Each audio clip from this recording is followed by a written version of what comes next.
If you got mildew, you're gonna wanna watch today's video. I said what I said, let's go.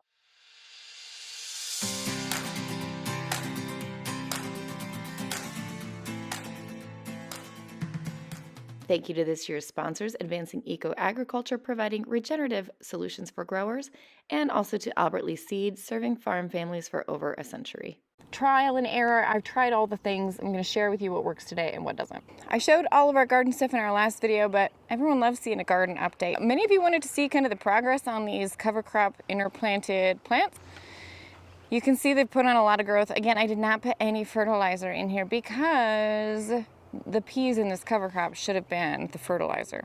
But that's not the point of today's video. Today's video is about mildew, specifically the powdery form of mildew. It's a common problem. First of all, let's make this a shame-free environment, okay? If you have some powdery mildew, none of us should feel bad about that. It's very normal. It happens in the garden. It happens to the best of us. We are gonna go through some myths today, some things that don't work that you probably heard do work, and we're gonna talk about the things that do actually work. So hopefully this will save you a little bit of time and effort and hair pulling out in the garden. Myth number one that you've been told causes powdery mildew that is a little bit of a myth: spacing. Everyone always says when you get powdery mildew, they're like, well, do you have good spacing around your plant? Listen, Brenda, I've had peonies in the middle of nowhere that have gotten powdery mildew, that have like a 6-foot clearance all the way around them with nothing else growing. This rose right behind me has powdery mildew. Right next to it, there's nothing. Still has powdery mildew. And then I have peonies that are clustered together extremely tightly. None of them have powdery mildew. There is a little bit of truth to this in that if there's a plant that has powdery mildew and the leaves are really close together, they can spread it from leaf to leaf. That can happen. But spacing in and of itself is not going to fix a powdery mildew issue. Two is neem oil. That neem oil will fix powdery mildew. I don't even know where this came from. It is not true whatsoever. Neem oil does not help with powdery mildew. In fact, neem oil really doesn't help with anything. Just throw it in the garbage. Friends, don't let each other neem their garden, okay? It's not the magic bullet everyone says it is, and it's not going to do anything for your powdery mildew, whether or not you agree with me or not. The third one is don't overhead water, right? You hear this all the time. Overhead watering leads to powdery mildew. False. Does not happen. In fact, overhead watering can help minimize powdery mildew. Now, all that to say, still don't recommend overhead watering because evaporation is not very efficient, and then it can lead to other disease problems, other fungus issues, but it does not lead to powdery mildew. So overhead watering, in fact, if you're having some powdery mildew, sometimes overhead watering can help. Baking soda. So baking soda, a dilution of baking soda in water sprayed on the plants, is theorized to help with powdery mildew. It can if you do it preventatively and as a regular treatment. The problem with using baking soda is that it can burn your plant's leaves, especially if you do it during the day. And if you do it over and over like you need to for it to actually help with powdery mildew, what it ends up doing is leading to a buildup of salt. The reason that baking soda works is because it actually helps to reduce the pH on the plant leaf, and reducing that pH helps make it more difficult for powdery mildew to grow. So basically we're trying to bring down the pH. That's why baking soda can help a little bit, because it's basic. The time you're doing it over and over, it's gonna potentially lead to a salt buildup problem and can burn your plant leaves, so not my fave. And that brings us to number 5, which is similar to baking soda, which is milk. So this is something that I have tried in the past. It does actually work. You have to do it early in the season. The plants that you know get powdery mildew, so like your squash, your pumpkins, what have you, specific roses like this one behind me, it's the only one out of my field that gets it. You have to do it early on before you see it, and then weekly. So if you're using milk and you dilute it with water, but still you're using milk, I can barely afford to feed myself right now, much less to be putting milk on my dang plants. So yes, it would work because, again, milk is basic. It's bringing down the pH of the plant leaf surface, and so that is how that's working.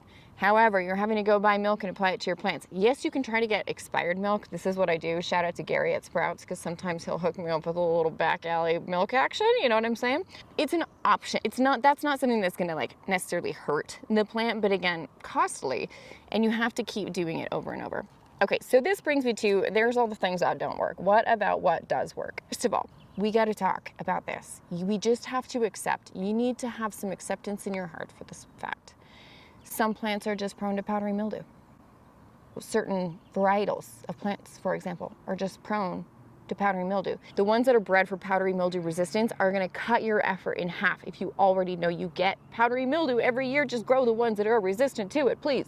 I'm going to put a list of the ones down below in the description of the ones that are powdery mildew resistant. Now, I mentioned that spacing, yeah, it's not going to fix your powdery mildew problems, circulation of the air and what have you. But if you do have a lot of powdery mildew, so say you go on vacation, you come back, there's like, one plant that's been overtaken by powdery mildew. You know, if it looks really, really bad, you might just remove it. Take away leaves that are overtaken, inundated by it. Don't leave them on the ground. Don't compost them. That's a great way to spread powdery mildew spores. I'll show you this rose behind me. We're going to keep the foliage, but I'm going to use my silver bullet. Okay, so this brings me to, I had mentioned that I was gonna tell you guys what I've been using. So Advancing Eco Ag, who is our agricultural consultant on our farm project in Minnesota, they're all regenerative, inoculant-based stuff. Last year gave me some Pinion to try. It's this little guy, and it's the active ingredients are citric acid and cinnamon oil. But that's not it. That's not all. I'm going to tell you a little bit more about how it works. But they brought some to me last year. They were like, hey, we've had good response with this. Give it a shot. Let us know how it goes. Used it on a peony that was like end of season, looked terrible with powdery mildew. You know how sometimes they get. And it bounced back. So it takes 2 treatments. They say 2 treatments about 10 to 12 days apart. So we're going to do that with this. So what's really interesting is that Pinion actually changes the leaf chemistry. So basically every surface, including plant leaves, have their own kind of microbiome. So Pinion kind of changes that environment on the leaf to make it more difficult for powdery mildew to thrive. Also, every leaf has basically microbes on it.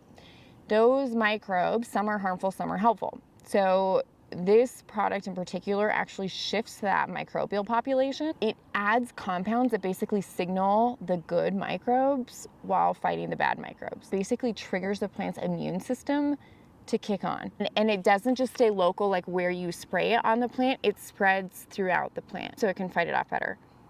It's wild the way that this one works. So anyway, this is not just like a neem oil, all right? It's nothing like that. It's also not gonna burn your plant. So, okay. My Queen of Sweden is fine. My Roald Dahl is fine. You know, my Lady of Shalott down here, fine. No powdery mildew whatsoever. But then we get to one of my favorites, Midnight in Paris. Moonlight in Paris, Midnight in Paris, I'm not sure.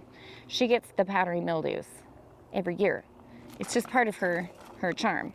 Okay, I treated this the last time you guys saw it in my last kind of tour video, and it's been a little over a week, so I'm gonna do that repeat treatment. So basically, now again, as we said, while some of this is the contact with the leaf itself, it also works throughout the plant's whole system.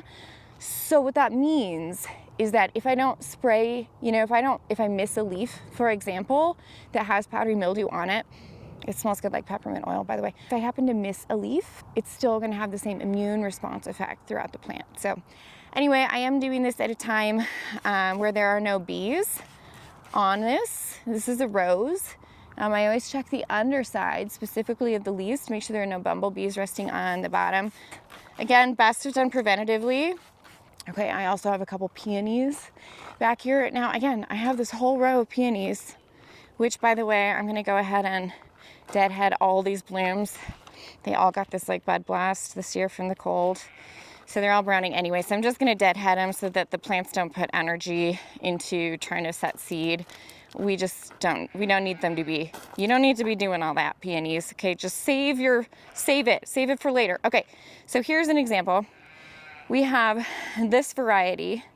So all of these ones are fine. These are all a variety called Quitzen. These do not have powdery mildew. This does not have powdery mildew. But then you get down to these ones. This is varietal dependent. You get down to these ones and you start seeing powdery mildew. This is the same varietal. This is the same varietal. So all of these ones that are the same varietal are getting that powdery mildew. So we're gonna go ahead and treat this. All right, guys, that's it for the actual myth busting, you want to start following along with a lot of what we're doing here at the farm, don't forget to head over to our Substack and follow along there, because we're doing all of this and more education as well over there. I'll put that link below. Don't forget to grab the book as well. All right, guys, I'll see you around here next time at the farm.